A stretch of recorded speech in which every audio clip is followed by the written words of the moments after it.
नमस्कार मित्रों, स्वागत है आपका मेरे YouTube चैनल स्टडी विद लाइस मिश्रा में। और आज हम लोग डिस्कस करेंगे उत्तर प्रदेश लोक सेवा आयोग द्वारा जो विज्ञप्ति जारी की गई है राजकीय आश्रम पद्धति प्रवक्ता के लिए। उसकी जो विज्ञप्ति जारी की गई है उसमें क्या क्या बिंदु हैं उसके बारे में हम लोग बात करेंगे। जैसा कि हमें पता है कि जो विज्ञापन आ गया है और इसके आवेदन जो प्रारंभ होंगे वो 18/6/2021 अर्थात 18 जून से इसके आवेदन शुरू हो गए हैं। और इसके जो ऑनलाइन आवेदन की जो अंतिम तिथि है वो 19/7/2021 अर्थात 19 जुलाई तक है। तो आइए जानते हैं कि क्या क्या यहाँ पर दे रखा है, क्या क्या चीज़ें आपको चाहिए होंगी। तो आइए डिटेल में जानते हैं। तो मित्रों, जो हमारा विज्ञापन है आ चुका है और इसमें सबसे पहले हम परीक्षा का जो शुल्क है उसके बारे में बात कर लेते हैं। जो परीक्षा का शुल्क है वो जनरल और ईडब्ल्यूएस जो आर्थिक रूप से कमज़ोर वर्ग है और जो ओबीसी पिछड़ा वर्ग है उसके लिए जो इसका शुल्क है वो 125 रुपये है। मित्रों, कितना है? 125 रुपये है। तथा जो अनुसूचित जाति और जनजाति के जो कैंडिडेट होंगे उनके लिए इसका जो शुल्क है वो 65 रुपये है। दिव्यांग श्रेणी के लिए 25 रुपये है और भूतपूर्व सैनिक के लिए भी 65 रुपये है। और यहाँ पर जो बात की गई है स्वतंत्रता सेनानी के आश्रित और जो महिला कैंडिडेट होंगे उनके लिए जो हमारा शुल्क होगा वो उनकी श्रेणी के हिसाब से होगा, अर्थात कि जो वो जिस कैटेगरी में आते होंगे उस कैटेगरी के हिसाब से उनका शुल्क जाएगा। अगर जनरल में आते हैं, ओबीसी में आते हैं, ईडब्ल्यूएस में आते हैं तो 125 रुपये जाएगा। अनुसूचित जाति जनजाति में है तो 65 रुपये, दिव्यांग में है तो 25 रुपये। इस प्रकार से ये शुल्क जाएगा। तो नेक्स्ट देखते हैं। नेक्स्ट है हमारा कि हम कौन कौन सी रिक्तियां दे रखी हैं, इसमें कौन कौन से रिक्त पद हैं जिनके सापेक्ष जो है ये भर्ती कराई जा रही है। तो आइए देखते हैं।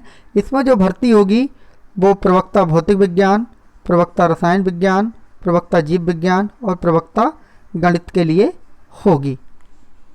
तो आइए इसमें देखते हैं। जो भौतिक विज्ञान है उसमें कुल पद 30 हैं और 30 में 12 पद जो हैं अनारक्षित अर्थात जनरल के लिए, 3 पद जो हैं आर्थिक रूप से जो कमज़ोर वर्ग है उसके लिए, ओबीसी के लिए 9 हैं और एससी के लिए 6 हैं। अनुसूचित जनजाति का इसमें कोई भी पद नहीं है। वही रसायन विज्ञान में अगर हम बात करें तो कुल 26 पद हैं। जनरल के लिए 11 हैं, ईडब्ल्यूएस के लिए 2 हैं, ओबीसी के लिए 6 हैं और अनुसूचित जाति के लिए भी 6 हैं और अनुसूचित जनजाति के लिए 1 है। जीव विज्ञान में देखते हैं कुल पद 33 हैं। जनरल के लिए 13, ईडब्ल्यूएस के लिए 3, ओबीसी के लिए 9 और अनुसूचित जाति के लिए हैं 7 और अनुसूचित जनजाति के लिए 1। अब बात करते हैं गणित की। तो गणित में जो है सबसे ज़्यादा वैकेंसी 35 हैं। जनरल के लिए 14, आर्थिक रूप से कमज़ोरों के लिए 4 और ओबीसी के लिए 10, अनुसूचित जाति के लिए 7 और अनुसूचित जनजाति के लिए कोई भी सीट नहीं है। कुल मिलाकर यहाँ पे जो वैकेंसी है वो 124 वैकेंसी है। और इसका जो वेतनमान है वो 9300 से 34,800 और ग्रेड पे 4800 का होगा। इसमें जो है मित्रों मैं आपको बताना चाहूँगा कि इसमें 2 परीक्षाएं होंगी। कितनी परीक्षाएं होंगी? 2 परीक्षाएं आयोजित कराई जाएंगी। एक पहले इसमें आपका प्री होगा, दूसरा इसमें मेंस होगा। तो प्री में आपका जीएस के साथ साथ आपका जो विषय होगा, जिस विषय से आप भर रहे होंगे उसका पेपर होगा।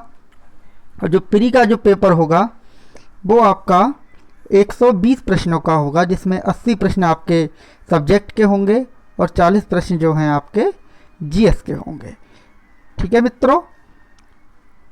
और इसमें अगर हम बात करें आयु की तो आयु जो है इसमें 21 से जो है 40 साल तक मांगी गई है। और जो भी आरक्षण के क्षेत्र की अगर हम बात करें तो जो भी आरक्षित श्रेणी हैं उनके लिए आरक्षण के हिसाब से जो भी छूट है वो 5 साल की छूट दी जाएगी। और उसके साथ साथ जो व्यक्ति सरकारी नौकरी में हैं उन्हें भी इसमें जो है फ़ायदा मिलेगा एज में। नेक्स्ट देखते हैं शैक्षिक अर्हता क्या होनी चाहिए, क्या क्या क्वालिफिकेशन आपसे मांगी गई है। क्वालिफिकेशन की अगर हम बात करें तो जैसा कि हमें पता है कि प्रवक्ता का पद है, तो प्रवक्ता के लिए मित्रों आपको पता है कि आपका संबंधित जो विषय है उसमें आपका परास्नातक अर्थात पीजी होना चाहिए। अगर हम बात करें प्रवक्ता भौतिक विज्ञान, रसायन विज्ञान और गणित की, तो आपकी जो है एमएससी होनी चाहिए रिलेटेड सब्जेक्ट में, MSc physics, MSc chemistry, MSc mathematics या फिर एमए मैथ भी इसमें आपका आ जाएगा गणित के लिए। और जीव विज्ञान की अगर हम बात करें तो जीव विज्ञान में जो है वनस्पति विज्ञान या जंतु विज्ञान, मतलब या तो बॉटनी या जूलॉजी में आपकी एमएससी होनी चाहिए। और अधिमानी अर्हता की अगर हम बात करें तो इसमें जो है आपके लिए प्रशिक्षण मांगा है। प्रशिक्षण में क्या मांग सकते हैं, प्रशिक्षण में या तो ये एलटी मांग रहे हैं या फिर बीटी। अगर एलटी और बीटी नहीं है तो वो तो अब नहीं कराए जाते हैं, तो आपका जो बीएड है वो भी मान्य होता है। और इसमें यह भी कहा गया है कक्षा 6 से 10 तक के शिक्षण का 5 वर्ष का अनुभव हो तो उसे वरीयता मिलेगी, ठीक है ना। अगर किसी के पास एनसीसी का बी प्रमाण पत्र है तो उसे भी वरीयता मिलेगी। प्रादेशिक सेना में किसी ने 2 वर्ष की अवधि तक अगर कार्य किया है तो उसे भी उसकी वरीयता क्रम में रखा जाएगा, ठीक है मित्रों। आयु की बात कर लेते हैं एक बार फिर से। तो आयु जो है 21 से 40 साल के बीच में मांगी गई है।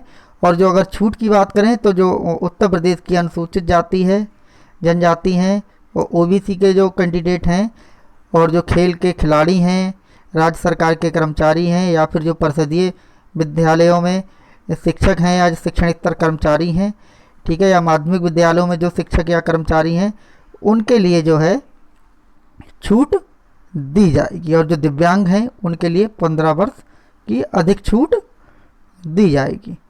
तो आइए आगे देखते हैं।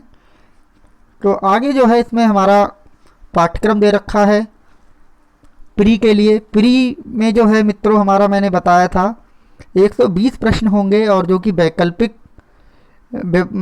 मल्टीपल चॉइस होंगे, जिसमें 80 प्रश्न आपके सब्जेक्ट के होंगे और 40 प्रश्न आपके जीएस के होंगे। तो जीएस में जो है आपसे क्या क्या पूछा जाएगा, सामान्य विज्ञान हो गया, भारत का इतिहास, राष्ट्रीय आंदोलन, राजतंत्र, इंडियन पॉलिटी, एग्रीकल्चर, भूगोल, ठीक है ना, करंट अफेयर्स, और आपकी रीजनिंग। उत्तर प्रदेश स्पेशल भी रहेगा मित्रों इसमें, और प्रारंभिक गणित भी रहेगा जिसमें अंकगणित, बीजगणित, और इसका लेवल जो होगा कक्षा 8 तक का होगा। और इसमें पारसी तथा पर्यावरण से भी प्रश्न पूछे जाएंगे। ये तो हो गया प्री का मित्रों। अगर हम बात करें मुख्य परीक्षा का, तो मुख्य परीक्षा 2 भागों में बटी होगी। एक तो होगी आपकी सामान्य हिंदी एवं निबंध, और दूसरा होगा आपका वैकल्पिक विषय, अर्थात आप जिस विषय से फॉर्म को भर रहे हैं। तो जो पहला प्रश्न पत्र होगा वो 100 अंकों का होगा, और जो दूसरा प्रश्न पत्र होगा वो 300 अंकों का होगा। तो सामान्य हिंदी में प्रथम खंड 50 नंबर का होगा, द्वितीय खंड भी 50 नंबर का होगा। तो जो प्रथम खंड है मित्रों उसमें अपठित गद्यांश होगा, उसमें रेखांकित अंशों की व्याख्या करने के लिए कहा जाएगा। उपयुक्त आपका शीर्षक क्या होना चाहिए, अनेकार्थी शब्द, विलोम शब्द, पर्यायवाची शब्द, तद्भव, क्षेत्रीय, विशेषण भाषा, बोलियां, वर्णमाला, विराम चिन्ह, अर्थात इन चीज़ों से आपका 50 अंक का पोर्शन तैयार होगा। और द्वितीय जो पोर्शन है आपका वो 50 अंकों का निबंध वाला जो है, उसमें जो है आपको निबंध लिखना होगा, ठीक है। इस खंड में से एक निबंध लिखना होगा। और ये खंड कौन कौन से हो सकते हैं, साहित्य एवं संस्कृति से संबंधित हो सकते हैं, राष्ट्रीय विकास की योजनाएं, उनका क्रियान्वयन, उनका महत्व, राष्ट्रीय अंतर्राष्ट्रीय स्तर की समसामयिक सामाजिक समस्याएं, उनका निदान, विज्ञान, पर्यावरण, प्राकृतिक आपदाएं, उनका निवारण, कृषि, उद्योग एवं व्यापार। और जो ऑप्शनल पेपर होगा वो आपके सब्जेक्ट के हिसाब से होगा, ठीक है ना। इस पूरे विज्ञापन में आपका जो सिलेबस है सब्जेक्ट ऑप्शनल का वो भी दे रखा है मित्रों। तो आप सभी लोग तैयारी में लग जाएं। एक अच्छी वैकेंसी आई है, चुनावी दौर चल पड़ा है, और उत्तर प्रदेश में आपको बहुत सारी भर्तियां देखने को मिलेंगी। तो कैसी लगी आपको जानकारी अपने कमेंट्स के माध्यम से बताएं। धन्यवाद।